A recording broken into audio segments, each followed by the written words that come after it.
SC వర్గీకరణ మీద శాసనమండలిలో తీర్మానం జరిగి శాసనసభలో చర్చ జరిగిన విషయం అందరికీ తెలుసు. దాని మీద నిన్న మేము ఎలాంటి అభిప్రాయం వ్యక్తం చేయలేకపోయాం. ఈరోజు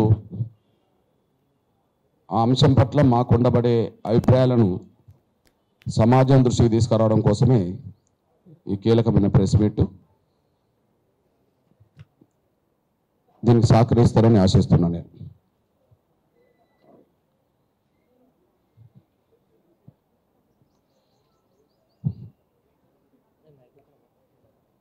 ఎస్సీ వర్గీకరణ మీద సుప్రీంకోర్టు తీర్పు వెలువడ్డ అనంతరం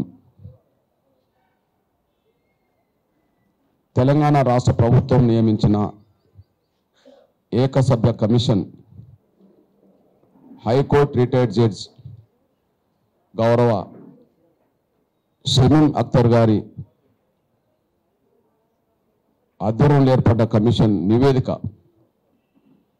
ఎస్సీ రిజర్వేషన్ల వర్గీకరణకు అనుకూలంగా ఉండడాన్ని మేము స్వాగతిస్తున్నాం. ఎస్సీ రిజర్వేషన్ల వర్గీకరణకు అనుకూలంగా నివేదికను రాష్ట్ర ప్రభుత్వానికి సమర్పించడాన్ని మేము స్వాగతిస్తున్నాం. అదే సమయంలో ఆ నివేదికను అనుసరించి రాష్ట్ర ప్రభుత్వం వర్గీకరణకు అనుకూలంగా అంటే సూత్రబద్ధంగా వర్గీకరణకు అనుకూలంగా నిర్ణయం తీసుకునే విధంగా ముందుకు రావడం, దాన్ని కూడా మేము స్వాగతిస్తున్నాం, అభినందిస్తున్నాం. రెండు విషయాలు మళ్ళా చెప్తున్నాను. కమిషన్ తమ నివేదికను ఎస్సీ వర్గీకరణకు అనుకూలంగా రాష్ట్ర ప్రభుత్వానికి అందించడాన్ని స్వాగతిస్తున్నాం. ఆ నివేదిక మీద ఎస్సీ వర్గీకరణకు అనుకూలంగా ప్రభుత్వం ముందుకు రావడాన్ని కూడా స్వాగతిస్తున్నాం, అభినందిస్తున్నాం.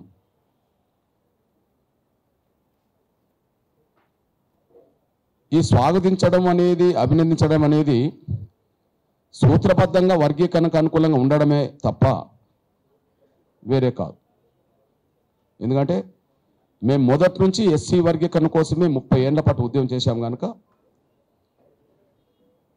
ఆ ఉద్యమం నిర్వహించిన ప్రతి సందర్భంలో చేసిన కమిషన్లన్నీ వర్గీకరణకే సపోర్ట్ చేసినాయి. అది జస్టిస్ రామచంద్ర కమిషన్ కావచ్చు, ఉషా మేరా కమిషన్ కావచ్చు, షమీం అఖ్తర్ గారి కమిషన్ కావచ్చు. ఏ సమయంలో ఏ సందర్భంలో ఏ ప్రభుత్వం కమిషన్ వేసినా కమిషన్ రిపోర్ట్లన్నీ వర్గీకరణకు అనుకూలంగానే ఉన్నాయి. దాన్ని ప్రభుత్వం ఆ కమిషన్ నివేదికకు అనుగుణంగా వర్గీకరణకు సూత్రబద్ధంగా కట్టుబడి ఉంటామని మాట్లాడడం అనేది, ఆ విషయాన్ని కూడా మేము స్వాగతిస్తున్నాం, అభినందిస్తున్నాం. కాకపోతే కొన్ని విషయాల్లో రాష్ట్ర ప్రభుత్వం ముందు మా అభిప్రాయాలను, మా సూచనలను మేము చెప్పదలుచుకున్నాం. వాటిని పరిగణలోకి తీసుకొని ఏదన్నా లోపాలు జరిగితే దాన్ని వెంటనే సరి చేసుకోవడానికి మాత్రం ప్రయత్నం చేయాలని మాత్రం కోరుతున్నా.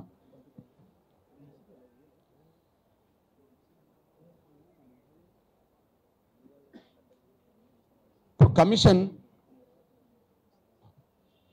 చేసిన సూచనలన్నీ అమలు చేయాలన్నా వద్దా అనేది ప్రభుత్వ నిర్ణయమే కదా.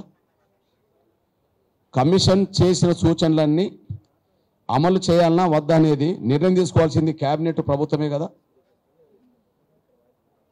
అందుకు సాక్ష్యం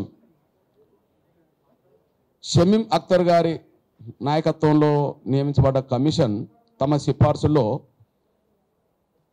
క్రిమిలేయర్ కూడా ఉండాలని అన్నదనుకోండి,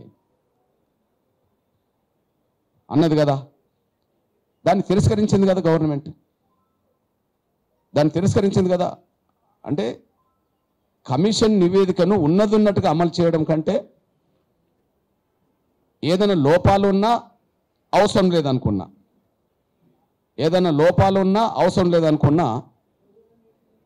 ఫైనల్ నిర్ణయం తీసుకునేది, లోపాలను సరి చేసుకునే ఫైనల్ నిర్ణయం తీసుకునేది రాష్ట్ర ప్రభుత్వమే.